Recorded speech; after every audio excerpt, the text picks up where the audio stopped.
Bab 1. Perkembangan kolonialisme dan imperialisme.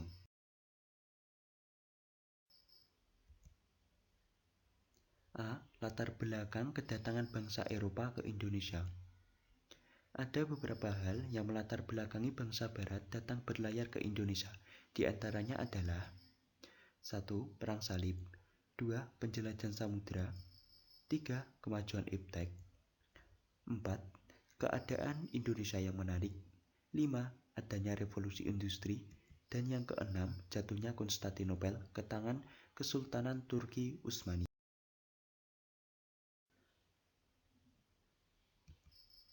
1. Peristiwa Perang Salib di Turki, Konstantinopel.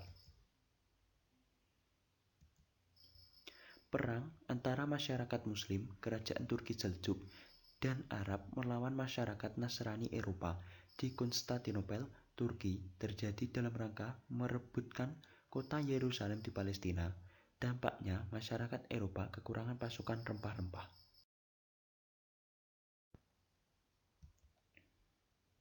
2. Penjelajahan samudra abad 15 sampai abad 17, yaitu ekspedisi atau penjelajahan atau perjalanan melalui laut oleh bangsa Eropa dalam rangka mencari sumber rempah-rempah di Indonesia atau pada saat itu disebut Hindia.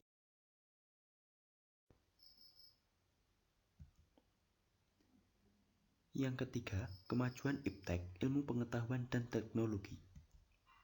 Masyarakat Eropa pada masa penjelajahan samudra telah memiliki pengetahuan yang mumpuni, misalnya telah memiliki kompas, bubuk mesiu, navigasi, peta, dan peralatan pelayaran yang maju.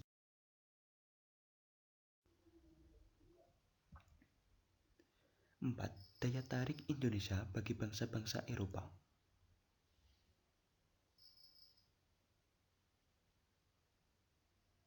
Cengkeh, kemiri, buah pala, merica, dan kayu manis merupakan contoh hasil bumi Indonesia yang sangat dibutuhkan bangsa-bangsa Barat. Berbagai komoditas perdagangan yang dihasilkan bangsa Indonesia itulah yang menjadi incaran bangsa Barat. Komoditas tersebut mereka gunakan diantaranya untuk menghangatkan badan. Masyarakat Indonesia juga ramah dan mudah untuk bergaul. Selain itu, letak Indonesia yang strategis juga menjadi alasan bangsa Eropa datang ke Indonesia.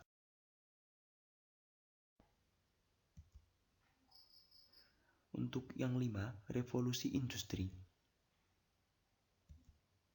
Revolusi industri adalah pergantian atau perubahan secara menyeluruh dalam memproduksi barang yang dikerjakan oleh tenaga manusia atau hewan menjadi tenaga mesin.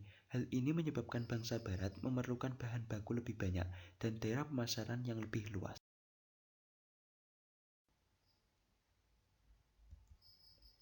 Untuk yang keenam, jatuhnya Konstantinopel ke tangan Kesultanan Turki Utsmani.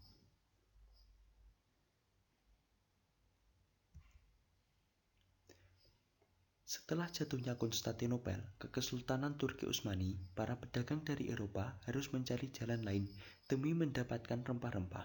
Setelah menguasai kota ini, Turki Utsmani melarang para pedagang dari Eropa melewati Konstantinopel.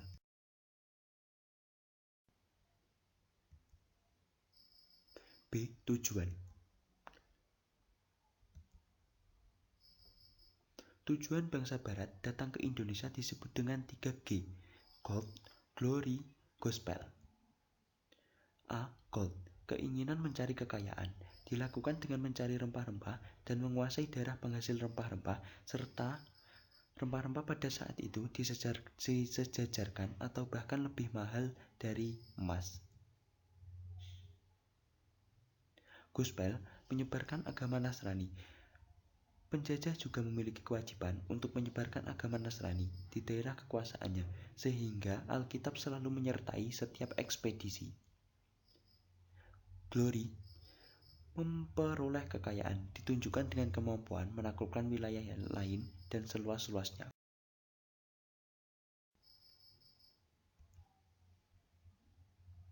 C. Jalur pelayaran dan kedatangan bangsa Eropa ke Indonesia. A. Kedatangan bangsa Portugis di Maluku. Untuk pertama kalinya bangsa Portugis datang ke Indonesia dipimpin oleh Afonso de Albuquerque pada 1511, tempatnya di wilayah Malaka. Kemudian melanjutkan perjalanan ke Maluku yang dikenal sebagai penghasil rempah-rempah. Kedatangan diterima baik oleh Sultan Ternate yang pada itu sedang bermusuh dengan Tidore. Jalur penjelajahan Portugis yaitu pantai barat Afrika, Tanjung Harapan, Pelabuhan Malinda, Guadavui, Laut Merah, India, lalu sampai di Malaka dan Maluku.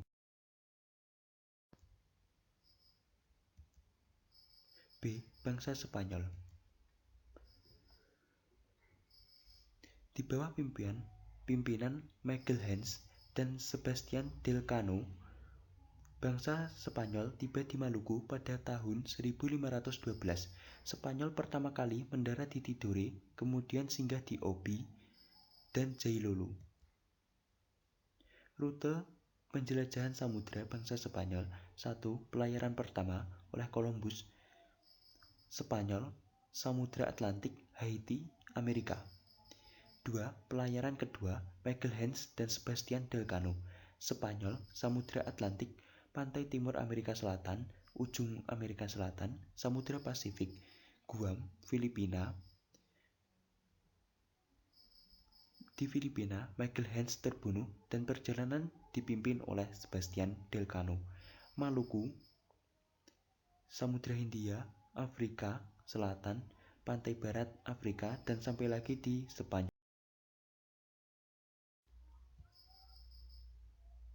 Ekspedisi bangsa Inggris.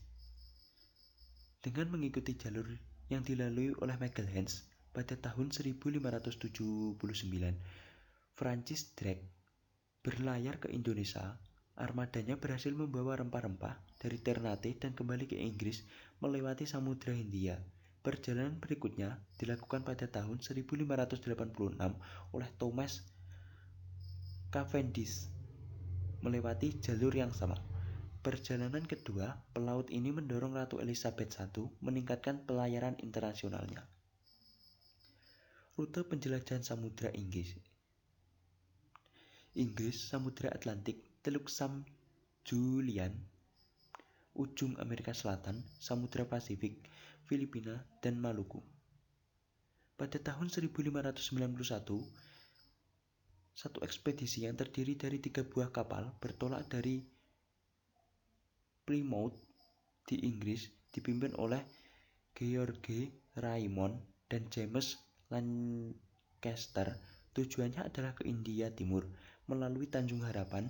Penjelajahan ini tidak begitu berhasil karena hanya ada satu kapal yang berhasil melanjutkan perjalanan, yaitu kapal yang dipimpin oleh Lancaster. George Raymond tenggelam, sedangkan sebuah kapal terpaksa kembali pada tahun 1602. Rombongan Lancaster dan maskapai dagang AAC tiba di Aceh. Melalui Selat Malaka, ia terus melanjutkan perjalanan hingga ke Banten. Kedatangan bangsa Belanda. Pada tahun 1595, armada dipimpin oleh Cornelis de Houtman melalui ujung selatan Afrika, selanjutnya terus menuju ke arah timur melewati Samudra Hindia. Akhirnya pada tahun 1596, armada Houtman tiba di pelabuhan Banten melalui Selat Sunda dan kemudian disusul ekspedisi-ekspedisi lainnya. Rute penjelajahan samudra bangsa Belanda. Pelayaran pertama oleh Cornelis de Houtman, Belanda, Barat Afrika, Tanjung Harapan, Samudra Hindia, Selat Sunda, dan sampai di Banten. Pelayaran pertama ini sedikit mengalami kegagalan karena rombongan diusir oleh masyarakat Banten karena berlaku sewenang-wenang, tetapi pada pelayaran selanjutnya dengan dipimpin oleh Jacob van Eyck dan Van Werwijk mengalami keberhasilan dan membawa banyak rempah-rempah kembali ke Belanda.